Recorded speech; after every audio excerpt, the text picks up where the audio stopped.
le figure, complimenti al Presidente che ha mantenuto la promessa, anzi ha anticipato i tempi. La domanda però la faccio al Presidente, le chiedo, questa rappresentazione delle figure chiave del Padova, è previsto anche un incarico doppio per qualcuno o ci sarà il proseguimento con il direttore generale già in essere nel Calcio Padova? No, l'assetto della società è quello che vedete in questo momento al tavolo, non ci sono altre figure previste. Andrea Moretto, Sky, Gazzetta, Telenuovo. Buonasera, benvenuti a tutti. Chiaramente però volevo fare una domanda al mister, ha detto delle caratteristiche tecniche, però volevo conoscerlo anche un po' di più dal punto di vista caratteriale, come allena in campo, insomma, se può descriversi anche in questo caso. Ha detto che vuole corsa, sudore, sacrificio. Lei è uno, come si dice negli anni 80, un sergente di ferro, è uno che dialoga col gruppo, insomma, volevo conoscerlo un po' meglio in questo senso. Diciamo che l'allenatore deve essere un dittatore democratico, nel senso, forse tutte e due le cose che ha detto lei. È normale che il calcio moderno va molto di più sul dialogo, molto di più sul rapporto con i giocatori, per riuscire a estrapolare il massimo da loro, però insomma è una sorta di bastone carota. Io so essere molto cattivo, ma so essere anche buono se uno se lo merita, andare a bere. Questo non vuol dire, perché i giocatori devono, io ho fatto il giocatore, so cosa vuol dire il sacrificio, la fatica e far vedere alla gente che dai l'anima in campo. Poi il resto viene da solo. Dico sempre che quando sei concentrato con la testa il gesto tecnico viene automaticamente, però insomma a me piace una squadra che gioca a calcio palla a terra, evidentemente so che tutti voi avete visto anche il Modena l'anno scorso. Io penso che l'anno scorso 5 squadre nel campionato di B giocavano forse il miglior calcio. Penso al Sassuolo, penso all'Empoli, a Novara, al Modena e anche al Livorno, senza che me ne vogliano. No, beh, adesso non posso nominarlo, nel senso che sono qua e non sarebbe cosa gradita, però mi fa piacere perché è una filosofia di un calcio moderno, di difesa alta, squadra che si muove, che è in continuo movimento, la ricerca del movimento senza palla, poi piano piano scoprirete, però insomma se avete visto un po' la stagione dell'anno scorso conoscete un po' quello che io desidero, però su una cosa sono intransigente, sulla cattiveria, sulla fame e su un gruppo affamato. Siamo noi che dobbiamo trascinare la gente sugli spalti, perché io ho dei ricordi belli di Padova ancora quando ho iniziato a giocare a calcio. Con l'Under 21 siamo andati 2 o 3 volte a giocare all'Appiani, a vecchi Appiani, insomma era il nostro 12° uomo in campo. Partono da lì i miei ricordi, purtroppo parlo del 94, 93, 92, quegli anni lì, prima che venisse fuori l'Euganeo, se non sbaglio è 94 che è venuto allo stadio Euganeo, quindi ho quel ricordo bellissimo e spero di riuscire a tirarlo fuori di nuovo. Andrea Miola, un'altra domanda. Al direttore sportivo, oltre a salutarlo naturalmente, volevo sapere un po' che tipo di strategia avete per la squadra. Pensate una squadra che dia risultati immediatamente? Pensate anche a giocatori importanti ma magari in prestito, o puntate più a fare patrimonio? C'è la famosa salary cap, ci sono delle situazioni a Padova, un paio di situazioni con ingaggi importanti. Pensate di fare anche voi un tetto al di là di quello previsto dai regolamenti? E se la rosa prevedete, al di là dei giovani, di avere tutti i giocatori sullo stesso livello o comunque da puntare in particolare su un gruppo più ristretto di 15-16 elementi? Iniziamo a dire che il salary cap è un tema che riguarda soltanto i nuovi contratti che andranno ad essere siglati, quindi i vecchi contratti non sono toccati appunto da questa norma. La squadra la disegneremo in accordo con il mister, perché tra l'altro è anche un po' la mia filosofia di lavoro, una filosofia che mi porta a condividere molto le idee, quindi con il mister tra l'altro c'è un feeling direi particolare. Ho avuto modo di apprezzarlo molto l'anno scorso e insieme a lui anche appunto i suoi collaboratori, un allenatore moderno con il quale si può veramente dialogare e collaborare a tutto tondo, quindi questo è il mio modo di intendere il lavoro e sarà così fino alla fine. Certamente, come ha già detto appunto Marcolin, avremo la necessità di avere 2 giocatori per ruolo. Questi giocatori andranno ricercati in funzione di quello che sarà lo schema che il mister intende adottare, quindi con un'idea di base di 4-3-3 sicuramente, e certamente il Padova, per quanto riguarda la politica dei salari, avrà un'attenzione particolare, perché comunque la società, Presidente mi corregga se sbaglio, però mi sembra che comunque oggi come oggi il mondo è cambiato e di conseguenza anche il mondo del calcio è cambiato. Oggi come oggi occorre garantire una visibilità alle società di calcio, evitare di fare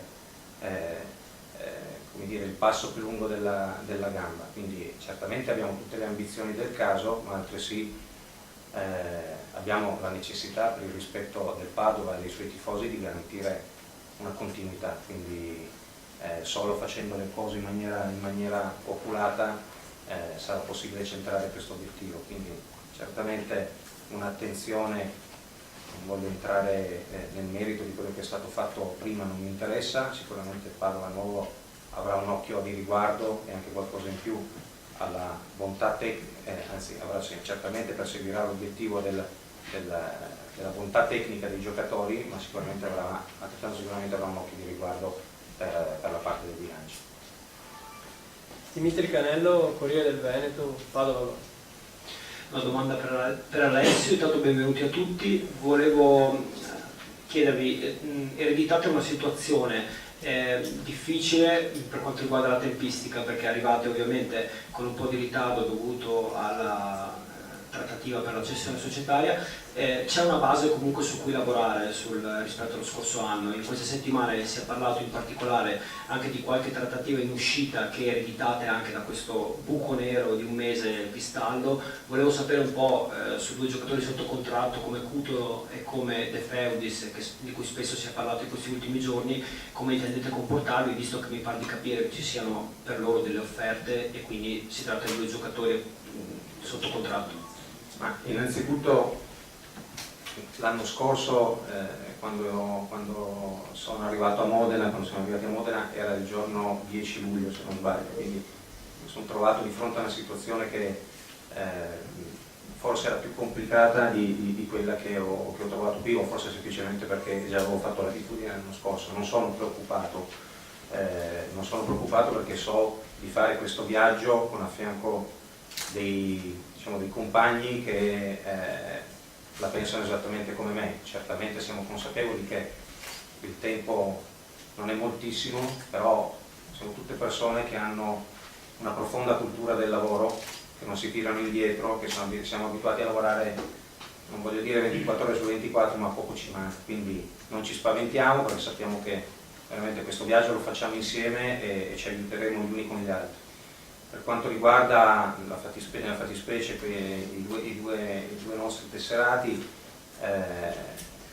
sicuramente abbiamo registrato un interesse da parte di un paio di società su di loro. Vi devo dire, ma credetemi, in tutta franchezza, mi sono testimoni loro, io ho messo piede qua a Padova per la prima volta ieri pomeriggio e veramente abbiamo avuto da considerare tutto ciò che si porta dietro una società di calcio per quello che mi riguarda dal punto di vista sportivo. Quindi credetemi, ci sono tante cose, riceviamo 1000 telefonate al giorno. Io direi che dalla prossima settimana possiamo entrare un pochino più nel vivo e decifrare certe trattative, certe situazioni che comunque in qualche maniera si sono già palesate. Ancora il direttore sportivo. Non avete ancora però dichiarato quelle che saranno le intenzioni, cioè sarà un Padova di prim'ordine, un Padova che vorrà puntare in alto, oppure, visto che prendete possesso adesso della società, ci accompagniamo anche di un anno in transizione? Di solito si dice così, no? Io non voglio essere scortese, però avendo il Presidente, io credo che questa domanda possa essere girata direttamente a lui, che credo che più di ogni altro possa rispondere. Ecco. Beh, mi sembra di dover un po' ripetere il discorso che è stato fatto, cioè, ovviamente a noi piace fare sport e fare sport ovviamente per fare bella figura, quindi non in modo decubertiano che è importante partecipare, ma per raggiungere qualche obiettivo. Poi ci sono gli obiettivi che devono essere alla portata delle gambe. Noi, come ho già detto, ci siamo appena insediati, abbiamo dichiarato che intendiamo consolidare questa società sotto tutti i profili, creare un'anima e una comunità di intenti, che è quella di far bene. I risultati non siamo qui per garantirli e quindi nulla diciamo in questo senso, ma non perché non ci vogliamo esporre o per scaramanzia, perché è la verità. Noi partiamo con questo animo, con tanta voglia di fare. Io dichiaro proprio una grande soddisfazione per le persone che sono riuscito ad assemblare in questi giorni, perché sono la prima scelta che io avevo nella mia testa e quindi questa si è realizzata.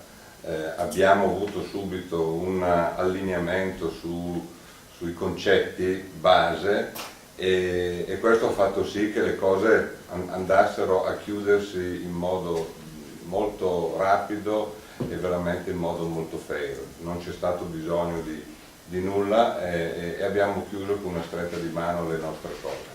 Quindi abbiamo voglia di fare bene, partiamo praticamente lunedì con l'operatività, abbiamo bisogno di avere l'appoggio della città, dei tifosi, della stampa che credano in noi e noi saremo onesti, faremo il nostro meglio e cercheremo di non deluderli mai.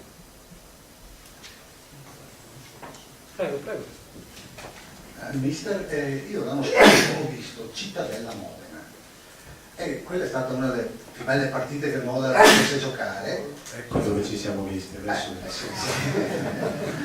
Perché dicevo, l'ho già visto, ci conosciamo. Ma ci siamo visti anche nel 94 con l'anno del tiro. Era meglio là. Allora, ho visto un grande Modena, adesso qui siamo qui per parlare di Padova, però ricordo un grande Modena Cittadella che vinse 3-0 se non sbaglio. Fece da lì in poi ancora degli altri grandi risultati, poi nel genere ritorno è successo quello che è successo, fino ad arrivare al suo esonero. Non è che forse c'è qualcosa da migliorare sul piano della preparazione, non so, forse lei si sarà fatto... C'è sempre da migliorare, anche se a certo. 10 anni ci sarà da migliorare. Mi fa piacere che abbia visto quella partita perché forse è stata una delle espressioni migliori fuori casa della nostra squadra, però quella partita lì racchiudeva un po' la nostra filosofia, che era squadra che si muoveva, palla a terra, che giocava, occasione di gol, se non sbaglio Aldemagni aveva fatto 2 gol Dove va Aldemagni e uno Lazzari, quindi mi ha ricordato una bella partita.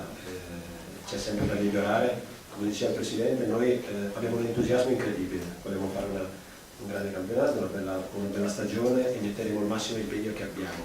Ognuno rivedrà i propri errori, anche se sappiamo benissimo che il campionato di Serie B è talmente lungo. L'anno scorso 42 partite, la stessa situazione è stata vissuta a Modena, a Padova, a Varese, a Livorno all'inizio del girone di ritorno, al Sassuolo che se dura altre 3 partite in campionato non va più in Serie A, quindi campionato lungo, capitano anche quei momenti, però noi lavoreremo per migliorare sempre. Abbiamo tantissimo entusiasmo, ma anche perché una società come il Padova, una piazza come il Padova, penso che per un allenatore in via il massimo. Quindi diciamo che la voglia di far bene, ma anche la nostra occasione mia, occasione della società, occasione anche della gente di poter affrontare un anno che ci può dare delle belle soddisfazioni. Come diceva il Presidente, lunedì si inizia ad operare e piano piano, strada facendo, riusciremo a preparare una buonissima stagione.